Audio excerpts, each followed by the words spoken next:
অল্প সংখ্যক লোকই তোমরা ঈমান আনো। অবাক হলেন, ঘটনা কি? আমি যে এটা ভাবতেছি মোহাম্মদ বুঝলো কেমনে? বিষ্ণুবী তো তেলাওয়াত করতেছেন প্রাণবন্ত কণ্ঠে, তো মোহাম্মদ কি গণক হয়ে গেল নাকি? মানুষের ভেতরে কি চলে সে গণনা করে বলে দেয়, তা না হলে বুঝলো কি করে?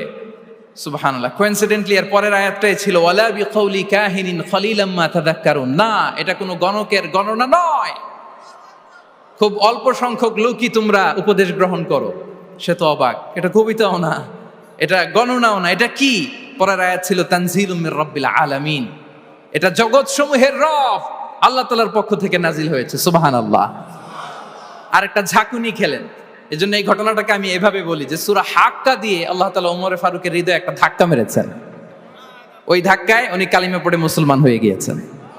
তাহলে কোরআনের এই পাওয়ার আছে। কোরআন নানা উপমা দিয়ে, মাসাল দিয়ে আমাদের কাছে গাইডেন্স হাজির করে যেন আমরা বুঝতে পারি